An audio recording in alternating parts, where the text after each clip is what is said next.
Hey guys, Ollie here. Often people find it hard to build a PC, so we're going to show you how.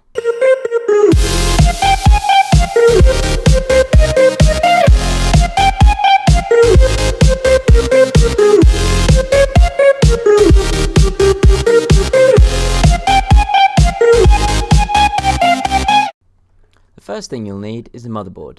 We're using the Asus Maximus 7 Ranger. This is a great motherboard, but you can choose your own depending on what you want. You can customize all the parts we're using in this build depending on what you need and your budget. The first thing you want to do is take the motherboard out of the box. Inside you'll see a static-free bag. This makes sure that when you're touching it, it doesn't conduct any static to the motherboard and damage it. Make sure that when you're taking it out, you hold on to something like the corners or the heat sinks. These are strongest and you're less likely to damage any parts that may be delicate.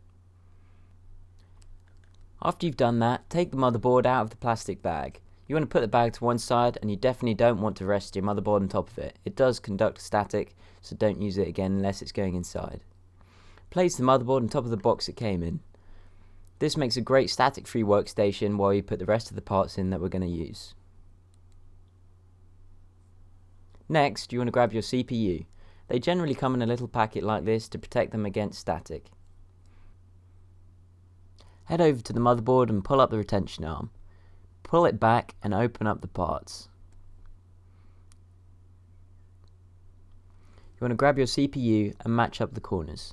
This gold triangle needs to match up with the triangle on the socket. You'll see mine is on the top because it's an Intel socket. AMD might be slightly different, but they're generally the same. Next, you want to place the CPU down with no force. I like to give it a little wiggle just to make sure it's seated correctly. Then grab the socket and pull that down, making sure it's under the pin. Pull down the retention arm. This will be quite firm, so don't be scared about pushing quite hard. Next, you want to grab your stock cooler. Be sure that all of the pins are turned round the way they came in. If they're not, just twist them round like this. This makes sure that when it goes in, it's not going to come straight back out and it is clipped in correctly. Align all the holes with the pins and give it a twist just to make sure that they're all aligned. Next, in an X pattern, push down on all four corners.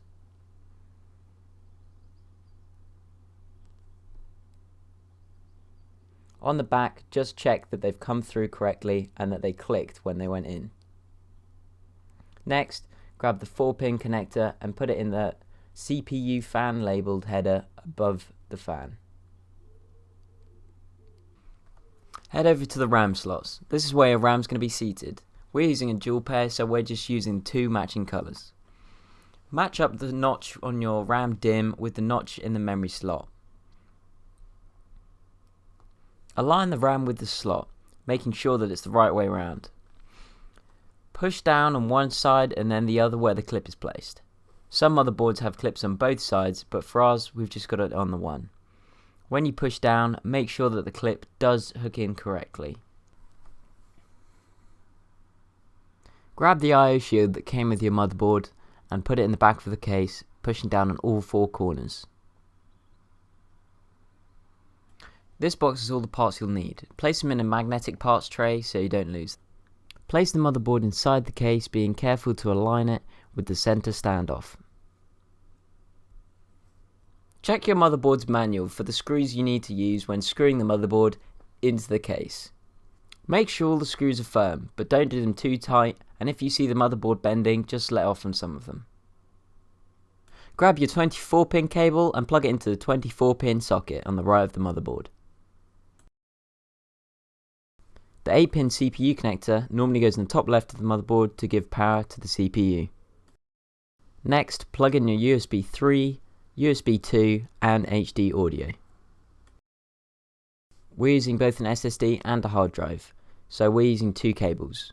Plug the two SATA cables into slots 1 and 2 on the right hand side of the motherboard.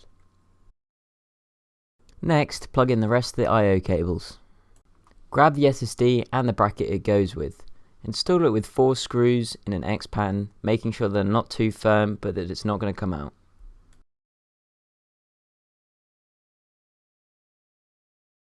Install the SSD by plugging in the SATA power and connector and then slide it into the bracket. This normally has 1 or 2 screws to hold it in place, so just put that in.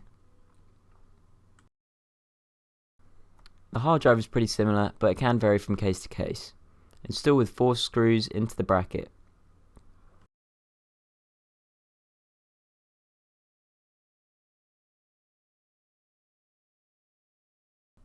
Install the hard drive by sliding into its bracket, making sure you tighten up the 2 thumb screws. Then plug in the SATA power and connector.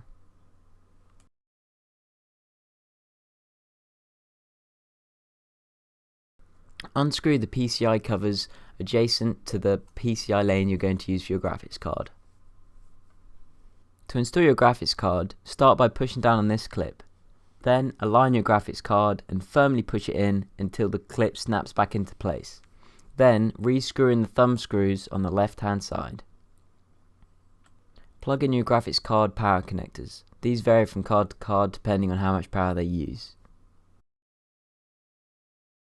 Next, we're going to install the power supply. We've run all our cables out the back so that we can do it externally because there's a cover over the power supply. First, you want to start by putting on the bracket to the power supply with 4 screws. Not all cases have this, but it does make it easier to install the power supply.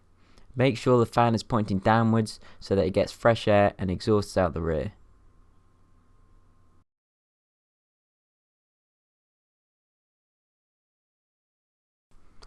Plug in all your cables to the matching slots. If you're unsure about this, just check the manuals and where they go, but generally power supplies are labelled quite well.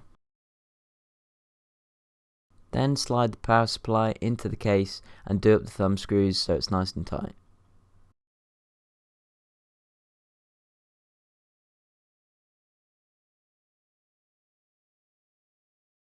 Try and tidy up the cables as much as you can. This just makes it easier to take things out or sort anything out if you need to later. Zip ties generally come with the case and you can use those. There you have it guys, your own PC. You can customize it depending on your budget and what you want inside it, but this is just a basic build. If you have any comments, please leave them below.